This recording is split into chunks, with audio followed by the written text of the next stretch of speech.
ബേത്ലഹേമിലെ ഉമഞ്ഞ രാത്രിയിൽ ആനന്ദഗീതങ്ങൾ കേൾക്കുന്ന വാനിൽ ധനുമാസക്കുളിരിൻ പൊൻപ്രഭയിൽ കാലിക്കൂട്ടിൽ ഉണ്ണീശോ പിറന്നുവല്ലോ.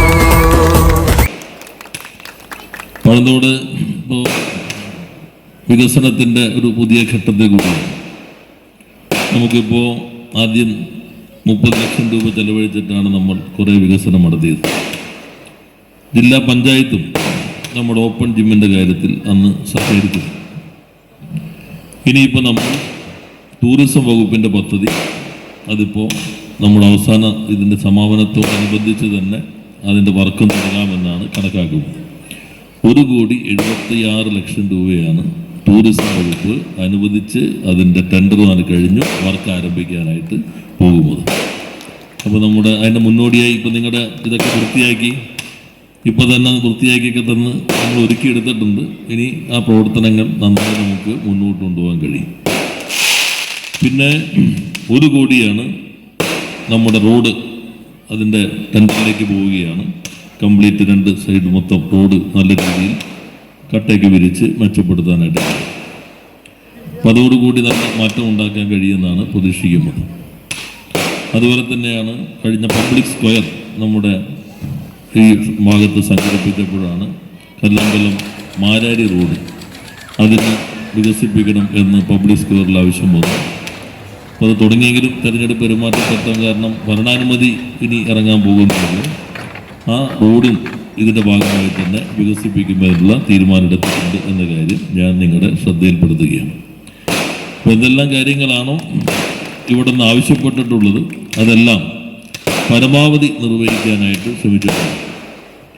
ഇനിയിപ്പോൾ ടൂറിസം ആലങ്ങാട് സർക്യൂട്ട് ടൂറിസം നമ്മുടെ ചെമ്പോലക്കളരി, തിരുവാതിര ക്ഷേത്രം, കുന്നേൽ പള്ളി, സെൻറ് മേരീസ് പള്ളി, ജുമാ മസ്ജിദ്, ഇത് 5ഉം ചേർത്തുകൊണ്ടുള്ള സർക്യൂട്ട് ടൂറിസം അത് 3 കോടിയുടെ പദ്ധതിയാണ് ഇപ്പോൾ ടൂറിസം വകുപ്പ് തത്വത്തിൽ അംഗീകാരം നൽകിയിട്ടുള്ളത്. അപ്പോൾ ഒരു നാളിൽ ഞാൻ തന്നെ ഈ പള്ളിയിലെ വാർഷികത്തിനൊക്കെ ചെന്നപ്പോൾ അവരോട് ചോദിച്ചിട്ടും 1000 കൊല്ലത്തോളം ചരിത്രമുണ്ട്, 1000 കൊല്ലത്തിലധികം ഉണ്ട്. ഈ ചരിത്രം വല്ലതും ഇവിടെ ഉണ്ടോ? ഒന്നും എഴുതി വയ്ക്കപ്പെട്ടൊന്നുമില്ല. അപ്പോൾ അതിൻ്റെ ചെറിയ പുസ്തകങ്ങൾ, തിരുവാലൂർ ക്ഷേത്രമാണെങ്കിൽ ഒത്തിരി ചിത്രപ്പണികളകത്തെല്ലാം മനോഹരമായിട്ടുണ്ട്. സെൻറ് മേരീസ് പള്ളി പഴയ വിഭജനത്തിൻ്റെ കാലത്തെ ചരിത്ര പ്രാധാന്യമുള്ളതാണ്. നിങ്ങൾക്ക് എല്ലാവർക്കും അറിയാം, ഈ ആലങ്ങാട് ഇപ്പോൾ ഒരു പഞ്ചായത്താണെങ്കിലും പണ്ടതൊരു നാട്ടുരാജ്യമായിരുന്നു. അങ്കമാലി, മഞ്ഞപ്ര ഇതെല്ലാം ഈ നാട്ടുരാജ്യത്തിൻ്റെ കീഴിലായിരുന്നു. പിന്നെ അത് സംവിധാനം മാറി പതുക്കെ പതുക്കെ ജനാധിപത്യം വന്നു, ഈ പഞ്ചായത്തുകളായി. ഇപ്പോൾ ആലങ്ങാട് എന്ന് കേട്ടൊരു പഞ്ചായത്താണ്. ആല എന്ന് കേൾക്കുമ്പോൾ ശർക്കരയിൽ നിന്നാണ്, തമിഴിൽ നിന്നാണ് ഈ ആല എന്നുള്ള വാക്ക് വരുന്നത്. കുഞ്ചൻ നമ്പ്യാർ തന്നെ തുള്ളലിൽ എഴുതി ആലങ്ങാട് ശർക്കര വിളമ്പണം എന്ന് കുഞ്ചൻ നമ്പ്യാർ തുള്ളലിൽ എഴുതിയിട്ടുണ്ട് ആലങ്ങാട് ശർക്കരയെ കുറിച്ച് അന്ന്. അപ്പോൾ ഞാനിതൊക്കെ വായിച്ച് ഇവിടെ MLA ആയപ്പോൾ ബാബുവിനോട് ചോദിച്ചു, ബാബു ഈ ആലങ്ങാട് ശർക്കര അവിടെ ഉണ്ടോ? അപ്പോൾ ഇവിടെ ഒരു ശർക്കരയില്ല, ഒന്നുമില്ല, പണ്ട് എപ്പോഴും ഉണ്ടായതായിട്ടാണ്. ഇപ്പോൾ നമ്മളത് ആലങ്ങാട് ശർക്കര പതുക്കെ കൊണ്ടുവന്നിരിക്കുകയാണ്, കൃഷിക്കൊപ്പം കടമശ്ശേരിയുടെ ഭാഗമായി. അപ്പോൾ ഈ ചരിത്രം ചെമ്പോലക്കളരി അയ്യപ്പൻ്റെ അയോധന കലകളുടെ കേന്ദ്രമായിട്ടാണ് പണ്ട് കണക്കാക്കപ്പെടുന്നത്. ഓരോന്നിനും ഓരോ ചരിത്ര പ്രാധാന്യമുണ്ട്. ഇപ്പോൾ സന്ദർശകർ ലോകത്തു നിന്നൊക്കെ വരുന്നത് ഈ ചരിത്രം കൂടി മനസ്സിലാക്കാനാണ്. സ്ഥലം കാണുക എന്നതോടൊപ്പം ഇതെല്ലാം മനസ്സിലാക്കാനാണ്. ഇപ്പോൾ നമ്മുടെ കടമക്കുടിയിലേക്ക് ആനന്ദ് മഹീന്ദ്ര വന്ന നാട്ടിൽ ഥാർ ജീപ്പ് ഓടിച്ചിട്ട് പുള്ളി ഒറ്റയ്ക്ക് വന്നങ്ങ് പോയി.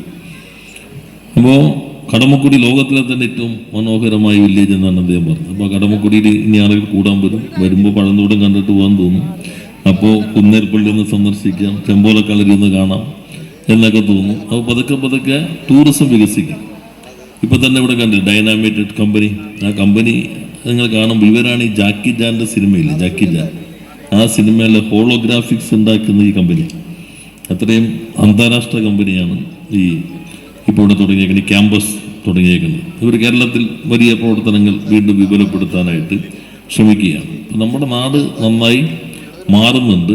ആ മാറ്റം നമുക്ക് എല്ലാവർക്കും ഒന്നിച്ച് മുന്നോട്ട് കൊണ്ടുപോകാം. തിരഞ്ഞെടുക്കപ്പെട്ട നമ്മുടെ ജനപ്രതിനിധികൾ അത്തരം കാര്യങ്ങളിലെല്ലാം തുടർച്ചയായിട്ടുള്ള ശ്രദ്ധയും നിങ്ങളുടെ ഒരു മേൽനോട്ടവും അത്തരം കാര്യങ്ങളുടെ നിർവഹണത്തിന് ഉണ്ടാകണം എന്നുകൂടി അഭ്യർത്ഥിച്ചുകൊണ്ട് ഇനിയുള്ള ദിവസങ്ങളെല്ലാം ആഘോഷിക്കാൻ നിങ്ങൾക്ക് കഴിയട്ടെ. അതിന് പറ്റുന്ന വിരുന്നാണ് ഇവിടെ ഒരുക്കിയിട്ടുള്ളത്. അതിനെല്ലാവിധ ആശംസകൾ കൂടി അർപ്പിച്ച് നല്ല രീതിയിൽ ഇത് സംഘടിപ്പിക്കുവാനും നേതൃത്വം നൽകിയ നമ്മുടെ സംഘാടക സമിതി, വിശ്രമരഹിതമായി പ്രവർത്തിക്കുന്ന ചെറുപ്പക്കാരുടെ കൂട്ടമാണ് പഴന്തോട് ഫെസ്റ്റിൻ്റെ ഏറ്റവും വലിയ വിജയം. ആ സംഘാടക സമിതി എല്ലാവരെയും പ്രത്യേകം അഭിനന്ദിച്ചുകൊണ്ട് വാക്കുകൾ അവസാനിപ്പിക്കുന്നു. എല്ലാവർക്കും നന്ദി, നമസ്കാരം.